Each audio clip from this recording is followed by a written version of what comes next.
Ndị Igbo ekene m unu. Asị m ka nke echikwelu ya zelu. Anyị si ndụ mmiri ndụ azụ, mmiri atara m azụ anwụra. Asị ọ dịrị mma na eke, dịrị mma na orie, dịkwazara mma na afọ, dịkwazara mma na nkwọ, ụzọ ahịa anọ nke ndị Igbo ji biri. Asị na ya dịra n'Igbo na mma o. Ise ise ise.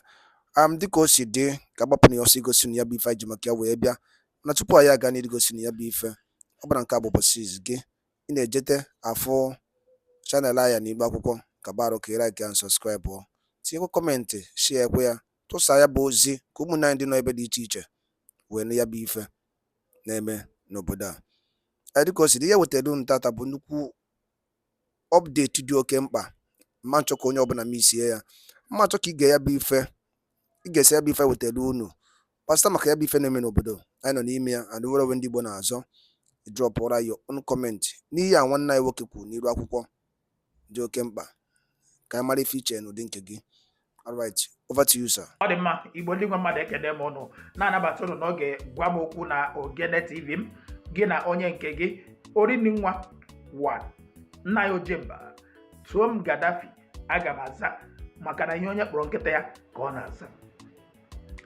Tata o nwere imeriime ihe ndị m ga-emetụ aka, mana ịgwa gị ka ebe eziokwu. Ọ bụrụ na ị ga-echeta, ọ tego m gwara ụnụ dịka nwanne anyị nwoke Sunday Akaniteguru n'egwu ya bụ Oliver Dikogwe. Ọ sị gị, a na-enwe obodo enwe, a na-enwe obodo enwe, obodo ya dị ka o buru ụgbọgụrụ, a na-enwe obodo enwe, a na-enwe obodo enwe. Agwago m ụnụ, ana m agwakwa ya ụnụ, ka ga na-agwakwa ya ụnụ n'obodo a bụ Naijiria. Hụrụ obodo a, o nwere ndị nwe ya. Igbo ji wee na-asị gị na ọ nwere ebe anya na-ele, ebe ahụ anya na-ele bụ nna gịnị n'isi. Alịka nwere nna, ọhịa Igbo na-atụ n'ilu. Obodo a bụ Naijiria nwere ndị nwe ya. Abịakwa na ndị ahụ nwe ya, Igbo esoghị na ya. Mana tata akwa ya ekwukatala ya, ikekwa imeribe ndị mmadụ afụwago ụfọdụ ihe n'ime ihe ndị anyị na-ekwu, ma ọ bụkwanụ ha amachi ya na mbụ, mana ugbu a ikekwa ọ na ha akpali mmụọ ha ka ha metụwa ya aka. Tata ụlọ ikpe na Naịjirịa enye na mkpebi si ndị ụlọ akụ ukwu na Naịjirịa bụ CBN ha eleba anya na ihe banyere ego obodo Naịjirịa, wepụga akara ihe ejiri Islamic language were dee na ya. Dịka mara gị na-ekwu ugbu a, 200 naira, 500 naira, 1000 naira enwere Islamic inscriptions na ya. Ị bịa na Constitution Nigeria, a ga-agụta ebe ị nwere ike isi enwere other religion emeshọn na that Constitution. Mana ị hụrụ Sharia, ị ga-agụta ugboro ole akpọrọ Sharia ahụ na Nigeria Constitution. Abịa na mba ụwa, asị gị the military with the strength of any nation. Ị bịazie na strength Nigeria, egosila m ya ụnụ mbụ, gị ga-akwa na asị ị ga-afụ ya. Strength Nigeria, Nigerian Army emblem, enwere Arabic inscription there. Ụnụ abịa na-asị m Nigeria abụrụ Islamic country. Ụnụ fụ ebe onye isi ala na-ebi na Abuja, ọnụ kpọrọ Aso Rock. Ụnụ fụ ka esi rụọ ya, ọ wee etu a ha na-esi arụ ụlọ okpukpere isi n'ala ha. Etu ahụ bụ etu dị architecture dị. Ụnụ asị Nigeria abụghị. Biko hapụ na ọ bụrụ nke a ka m bere ikwuta, ka m kwuo ihe dị mkpa. Agwago m ụnụ, ị ma na ihe ndị Igbo na-asị isi na isi ha, nwanne ọ bụ n'ọnụ. O nwere isi ka isi, o nwere isi ka isi. Agwọ niile bụ ofu, mana e nwere eke nwe ọhịa. Ụnụ ọfụrụ onye ndu Nnamdi Kanu, isi ya ka isi. Imeriime South East politicians ruru ihe karịrị 1 million, isi ya ka isi ha. Ihe nwa amadi ama gị bụ ya ndị niile akpọrọ nwa ha South East politicians, ụbụrụ ha agaghị anabata nwe ya. Were ihe nọ n'isi onye ndu Nnamdi Kanu kụziere ndị niile akpọrọ nwe ha South East politicians, ị hụrụ ụbụrụ ha, ọ gaghị anabata nwe ya. Ka m sikwanụ, ikekwa o nwere ike bụrụ ihe a bụ ihe na-ewu ha anya ọkụ, na-ewute ha eji front wee taa si na nwa amadi agaghị adị ndụ. Maka n'ihi gịnị? ikekwa na ọma karịa. Ha afụgo na nwa amadi a bụ ihe ndị bekee na-akpọ encyclopedia, embodiment of wisdom and knowledge. Ụlọ ọrụ nwa amadi a ihe ọma, echere m nkwụrụ onye ọzọ nọ n'obodo a bụ Naijiria mma ya. Mana otu ihe na-agbagwoju m anya bụ imerime ndị a na-anọ na-aga ọnụ mmiri asụ si ha na-ekwusara onye ndu okwu, ha na-agwa ya okwu, echefua na onweghị ebe o ruru ha na ya, eweta ha na-abụ ha amaghị tịị. Ọkpọ nwere onye nke nọ na mbụ na-amafosi ọnụ, o nweghị ihe na ojighị ọnụ ya wee kwuo. Mana tata dịka m na-agwa ụnụ na onweghị aṅụ gbara onye ndu Nnamdi Kanu ọdụ na-adị mma. Aṅụ ọbụla gbara ya ọdụ anaghị adị ya mma. Ikekwa gaa nụrụ ugbu a na-eche na ime na ihe i mere ụnụ akpala nkata ụnụ kpara ka na-akpakwa nkata ụnụ na-akpa ga-eche na onweghị ihe ga-eme gị ma ọ bụ na onwebeghị ihe mere gị. Ọ bụghị ụbọchị egbujiri ka ọ na-akpọnwụ. Ife mọrọ n'izu ọ ga-eme n'ọnwa. Dịka m na-agwa ụnụ, ihe doro m anya n'ụwa mma ruo echi bụ na onye ọbụla riri ihe oriri ga-anyụrịrị ihe oriri, onye ọbụla anyụkwana ihe ọ nyụrụ ga-anụrụrụ osisi ihe ọ nyụrụ. O nwere imerime ndị m ga-eme, ọ bụ ụzọ ihe ole ma ole m ga-egosi ụnụ ebe a taa. Ụnụ kirichaa nwanne, ọ bụrụ na gị kirichaa ihe a, gesia nwa amadi a ntị n'olu, ịgbabeghị mbọ ka ị ga-enweta admission na NK University, ya bụ Nnamdi Kanu University, ebe ị ga na-amụta ihe, na-ebunye onwe gị uche, ebe ị ga-amụta ihe ga-eme gị gaa mara na ọ nwere ihe dị iche na eduka uche na edukeshọn. Ọkwa nwere otu onye ụkọchukwu ma ọ bụ onye ozi Chineke nọ n'obodo Naijiria wee na-asị na ndị niile si ha agụrụ akwụkwọ na Naijiria ihe ha niile bụ gịnị? Itibọrịbọ, na onweghị ihe ha ma. Ihe ha nwere bụ edukeshọn, mana ịhụrụ eduka uche tịị, onweghị ihe ha ma. Ọkwọ nwere onye nke nọbụ na mbụ na-amafosi ọnụ, onweghị ihe na ojighị ọnụ ya wee kwuo. Mana tata o chere na ọ bụ ihe aka ilu dara n'ọnụ ka ọ na-atọ. Tata o nwere ebe ọ nọ, ebe ahụ ọ nọ anya na ha afụ ya ndị mmụọ. Agwago m ụnụ n'ụbọchị ọnwụ ga-egbu eze mmụọ, anya ga-ahụ ya ndị mmụọ. Ebe ahụ nwa amadi a nọ ugbu a ọ nwego ihe dị iche na egbe na egbe. Ya werezie ya wee tụnyere onye ndu Nnamdi Kanu eji ihe dịka afọ ole ugbu a. Mana mgbe ọ nọ n'ezi na-amafosi ọnụ, oche na a na-eji ụra atụnyere ọnwụ. Tata ọbụladị eze ọdịnala si n'obodo ya adịrịla ya azụ, si na ya enweghị ikikere, ya enweghị ihe ọ ga-eri iji wee bịa napụta nwa amadi a.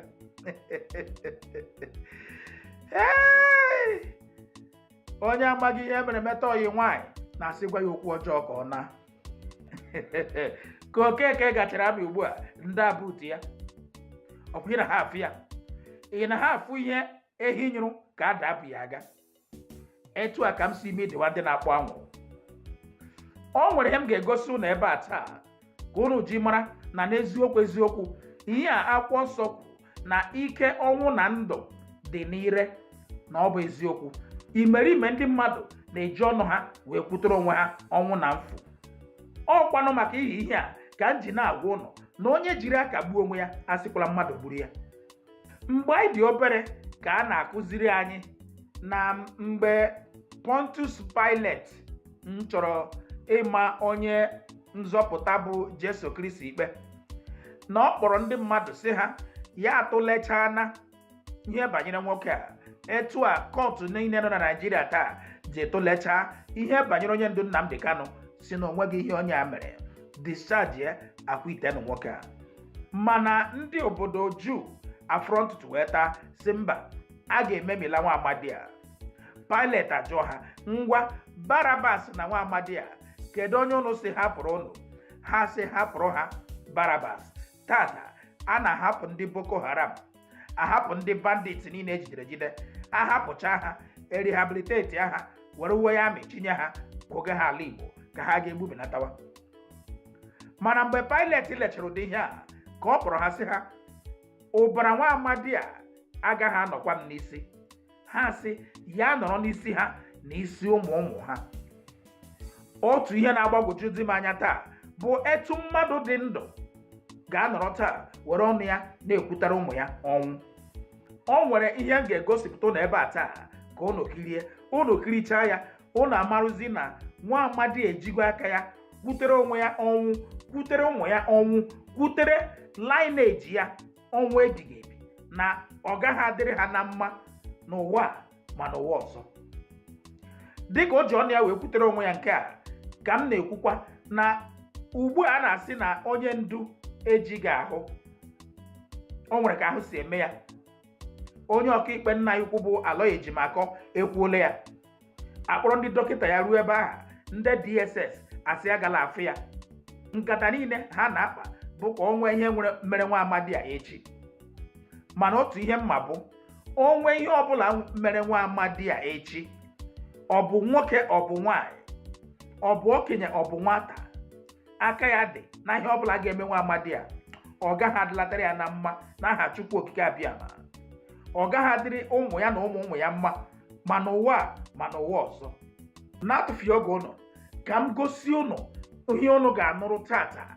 Ya bụ, gụnwa bụ onye na-ekiri ọnụkọ a, biko wụchaa ntị gị.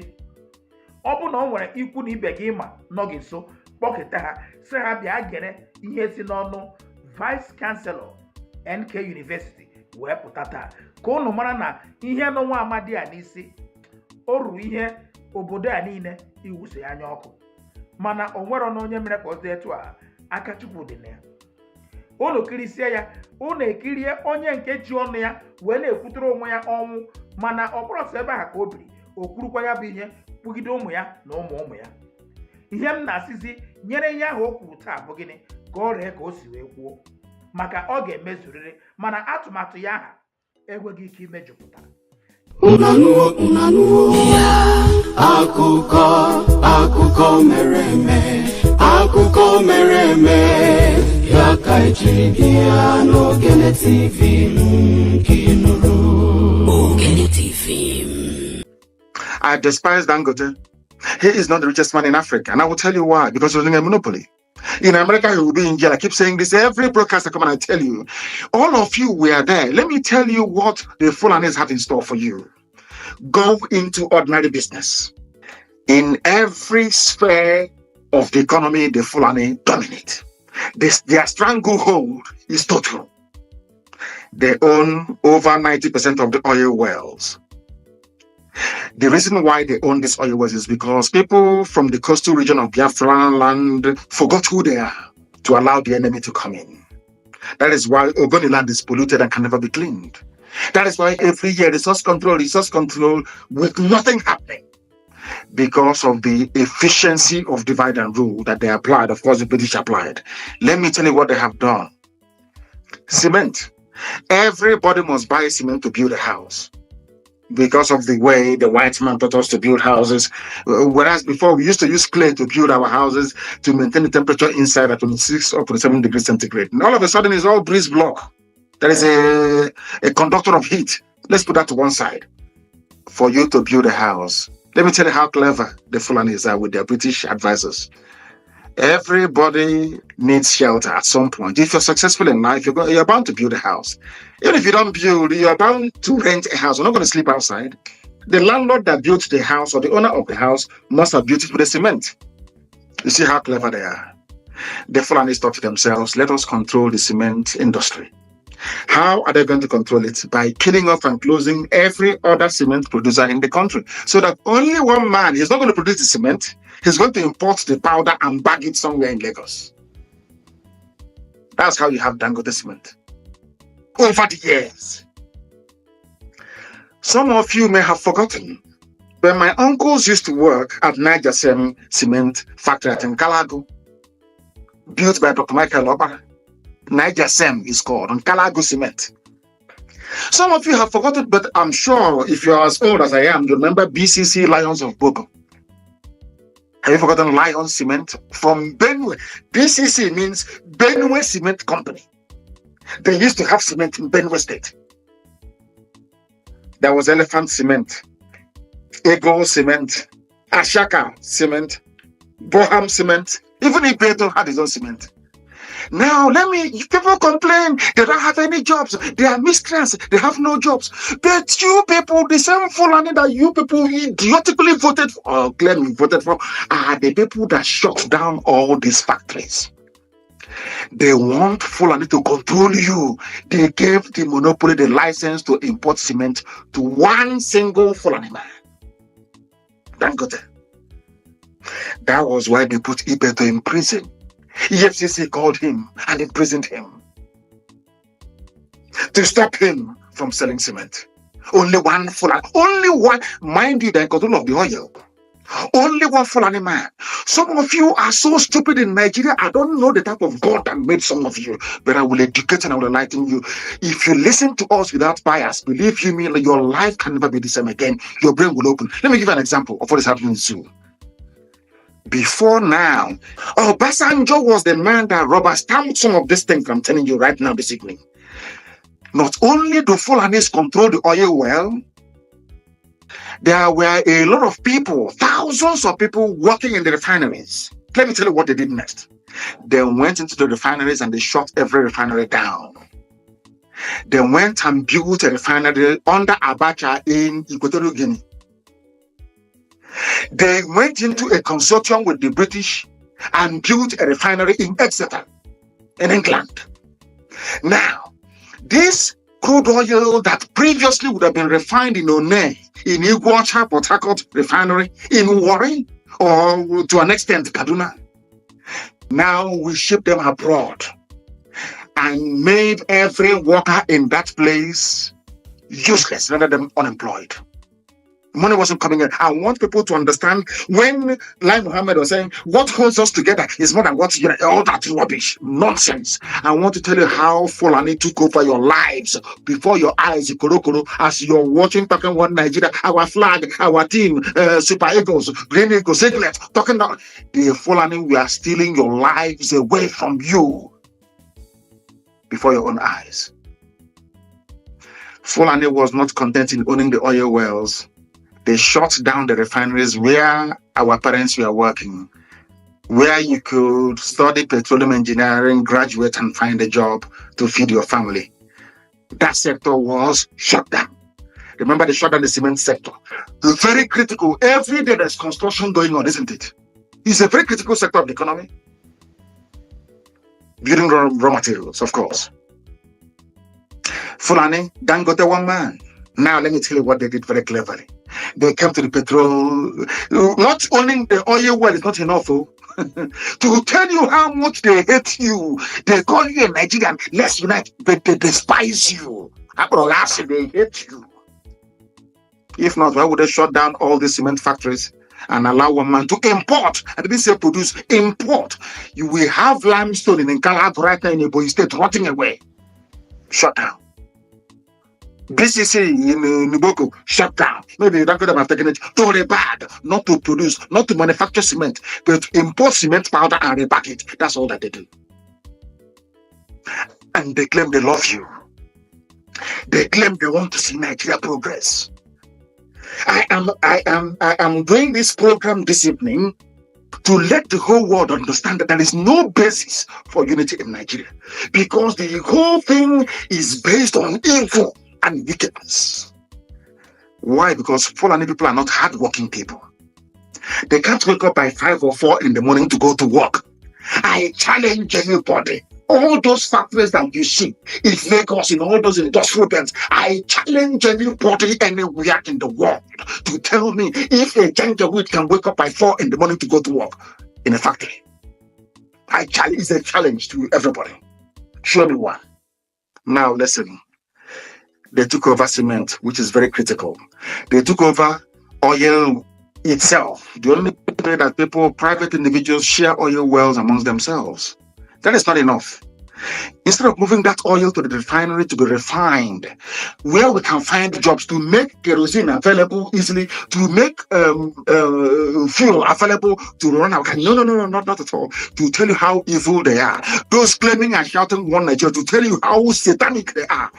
They moved all those jobs abroad by shutting down all the refineries that you have. And who is in charge of NNPC?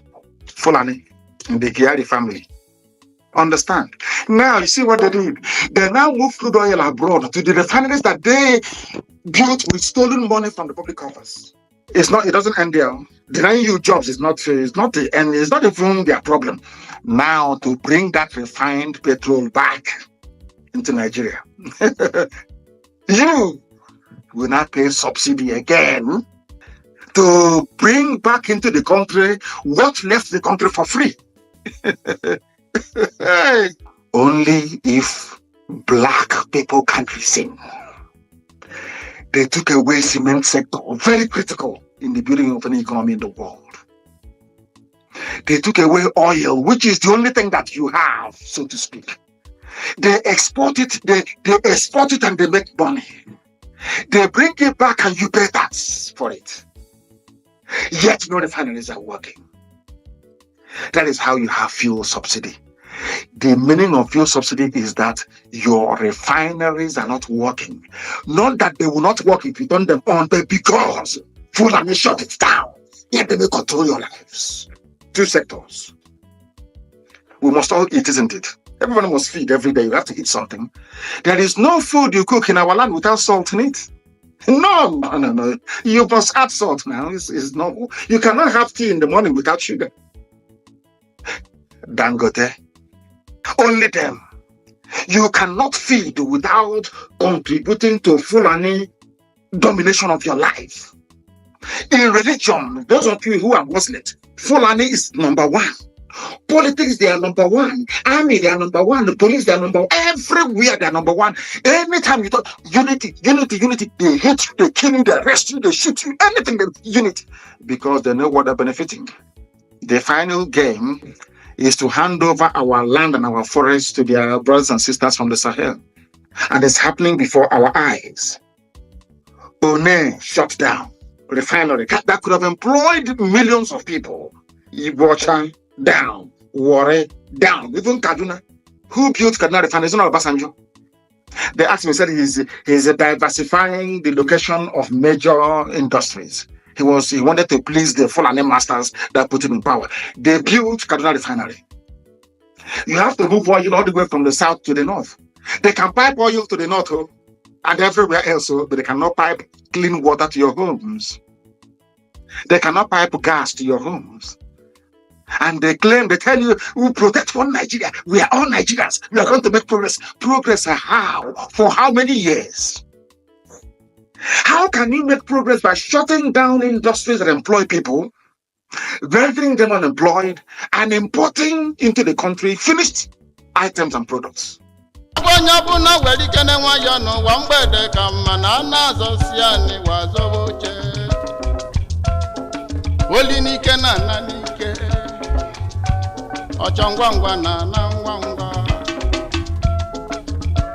If they leave Nnamdi Kanu, me, I go tire. By no killing Nnamdi, make I die. Now, federal government, they think to me, I for don't killing Nnamdi by now. If I know plan now, make all my children die before my eyes. See, I swear on the earth I'm out of phone. I for don't kill Nnamdi by now. Odema, ki krisiri here ugbu onwe he mụtara na ya. Ki krisiri here ugbu onwere ihe ga-eji wee bunye onwe gị uche. Onwere ihe ga-asị tata efu ugo ọhịa maka na ịmụtara ofu ihe ma ọ bụ nke ọzọ site n'ọnụ onye ndu. Ka ị nụsịrị ihe ugbu onweziri ka ị ga-esi nọrọ na onwe gị wee sị ihe niile onye ndu na-eme gbalụ ọ na-eme si ka Igbo nwere onwe ha na orughị ime ya. Ebe ọ bụ na ndị a na ha nọ na-achụ efi site na ụkwụ dịka ụkwụ efi. Onye ebe ọ nọ na-adịghị mma ihe ọ ga-eme akwa nụgharịa. Onye ajụrụ ọ na-ajụ onwe ya. Ebe ọ bụ na ndị ajụgo anyị kedụzi ihe anyị ji were akacha ịjụ onwe anyị. Ọ dị mma mmesi ebe a pụọ ka mmetụ aka na ihe banyere ozi m na ha agbasakwarala ụnụ ya bụ ihe m gwara ụnụ na asị onye fụrụ ụzọ ọma ya ezi nwanne ya. Ya bụ ozi asị n'aka ndị Jiximore ndị a na-emepụta ọgwụ m gwara ụnụ na ọ bụ miracle in a bottle dịka mmadụ kpọrọ ya mana mụnwa na-akpọ ya ọgwọ na ọrịa. Agwara m ụnụ ọbụla dị gụnwa agaghị ya na ugbu a chee na onwe ihe na-aya gị ịnọ mba ofesi mana ụnụ na-eri ụmụ ihe ndị ụnụ na-eri. Ụnụ amaghị na onwe ihe mmadụ ga na-erikọ mmadụ abụrụ na o ji aka ya na-egbu onwe ya obere obere. ya bụ nke ndị bekee na-akpọ instrumentally na-egbu onwe ya. Ọ na-abụkwa na-agbasi egwu ọla n'ukwu. Iri kọcha ihe ndị a taa ma o nweghị ihe iji na-asachapụ ime ahụ gị na-elekwasị onwe gị anya, echi mgbe ọ gbajuo dọrọ gaa chọba onye mere gị ma ọ bụ onye ga-enyere gị aka. Mana tata ị nwere ike iji ọgwụ a wee na-ayọcha na-azacha ahụ gị n'agbanyeghị ihe ị na-eri ebe ahụ ị nọ, ga-afụkwa na ị ga-akwụrụ chim. Ya bụrụkwa na o nwere ka o si aya gị ma ọ bụ na-aya onye ịma, ọ bụ ọya mkpọnwụ ahụ nkụ na-akpọ stroke, hepatitis, ọ bụ fibroid, prostrate, nwoke ivede ya na-anaghị eme ọfụma, ọbụla dị kansa. Agwa m ụnụ na ama egosi ụnụ ebe a ụnụ fụ dọkịta oyibo ji ọnụ ya wee kwuo etu o si were ọgwụ a wee gwọọ ndị nwere kansa bụ ndị na-abịa n'ụlọ ọgwụ ya. Ọbụla dị ọrịa obiri na aja ọcha, agwago m ụnụ na-echigo ọgwụ a wee nyegide onye nwere ya ahụ ya adị mma, ya nwere onwe ya. Amarọzi m ihe ị nwere ike isi taa na ọ bụ ọrịa na-enweghị ọgwụgwọ. Ọ bụ ebe onye jedebere ka ọ madobere. Ọ bụrụ na ịfụbeghị, gasị ka ịfụ. Nwanne, ịfụrụ ọgwụ a m na-agwa gị, tụlee ya. Ọnwa ihe ịchọ ka m na gị karịa maka ya, biko akpọla m n'ekwentị dịka m na-ekwu. Ọ bụrụ mba iyo ka m na-ayọ ụnụ, akpọla m n'ekwentị. Agala na comment section Ogene TV m ga-ekwuba okwu, maka ike anaghị adị m ịga ebe ahụ ga-asaba ndị mmadụ. Ndị niile kwuru okwu jụrụ ajụjụ ebe ahụ ruo taa asabeghị ụnụ, aga m asakwado ya ụnụ. Ọ bụ na onwe ị chọrọ ịma, biko dododo akara ekwentị ị na-ahụ, ọ bụ WhatsApp nọmba.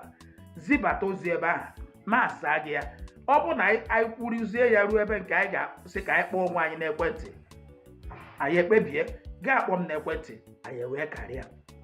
Ọ bụrụzie na tata bụ izi ikiri ọnụkọ abụkwa m okwu na Ogene TV m dịka nwa afọ Igbo, biko gbaa mbọ tụsara m. Ndị be anyị ekenekwanụ m unu, dịka unu si wepụta oge unu ịgekwa ya bụ ife nnukwu ozi dị oke mkpa eji maka ya wee bịa n'iru akwụkwọ na Igbo Media, bụ ebe anyị si wee na-wetara unu ya bụ nnukwu ozi dị oke mkpa gbasịta maka ihe na-eme n'obodo anyị nọ n'ime ya, ana gbasịta maka nwere onwe ndị Igbo na-azọ, ana gbasịta maka Maazị Nnamdi Kanu Ladies. Dịka ị nụrụ ihe nwanne anyị nwoke kwuru n'iru akwụkwọ, ka efi were ikwu n'udo nke gị asị gị kwuo, ka efi were ikwu maka na otu aka o jedebe njọ ọ ya adịkwanụ mma. Ọgwụ na aghọta ụmụnne m, achọrọ m ka unu tinyere anyị alụ nke unu ife unu chere n'iru akwụkwọ. Ikwucha ya bụ ife kapa arụsie ya, kwurute ụmụnne anyị ndị ọzọ ntị, daalụ dị nne na ụmụnne m bụ mụ na-ege ntị. Anyị na-ekene ndị nnekunu si na-esoyere anyị. Esi unu ngwa nke mesịa n'ụmụ Igbo.